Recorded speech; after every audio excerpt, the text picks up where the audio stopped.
One night, Henry and Gordon were alone with James. Although Sir Topham Hatt was beginning to think well of him, whenever a chance came, the other engines would talk of nothing but bootlaces. "Remember when they had to use a bootlace to get you out of trouble, James?" they would tease. James tried to get back by talking about Henry, who got shut up in a tunnel, and Gordon, who got stuck on a hill, but they wouldn't listen. "You talk too much, little James," said Gordon. "A fine, strong engine like me has something to talk about. I'm the only engine who can pull the express. When I'm not there, they need two engines. Think of that.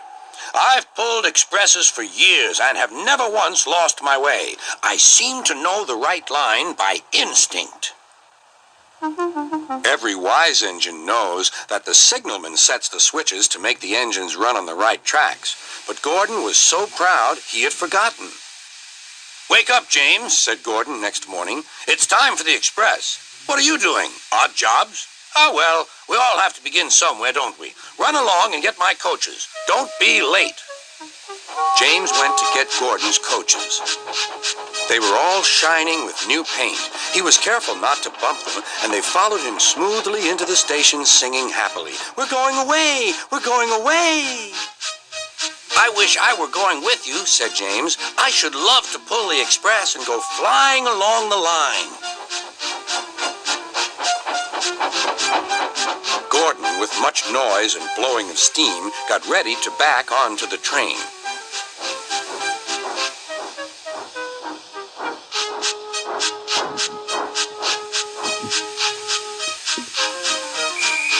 Sir Topham Hatt was on the train with other important people, and as soon as they heard the conductor's whistle, Gordon started.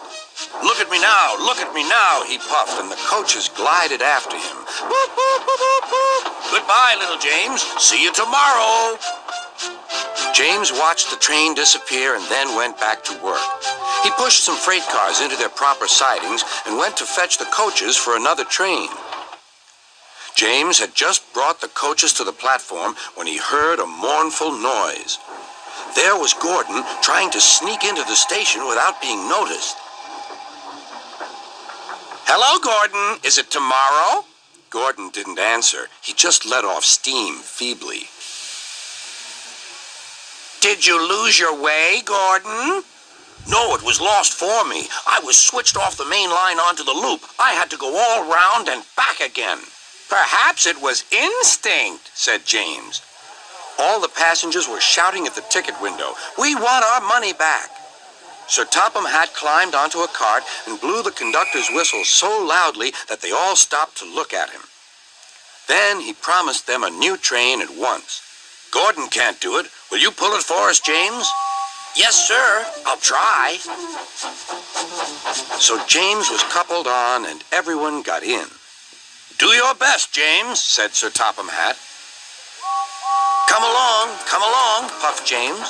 "You're pulling us well, you're pulling us well," sang the coaches. "Hurry, hurry, hurry," puffed James.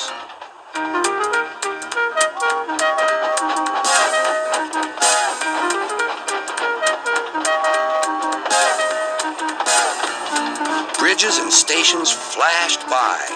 The passengers cheered, and they soon reached the station. Everyone said thank you to James, and Sir Topham Hatt was very impressed. "Well done. Would you like to pull the express sometimes?" "Yes, please," answered James. Next day, when James came by, Gordon was pushing freight cars. "I like some quiet work for a change," he said. "I'm teaching these cars manners. You did well with those coaches, I hear." "Good. We'll show them." And he gave his cars a bump. James and Gordon are now good friends. James sometimes takes the express to give Gordon a rest.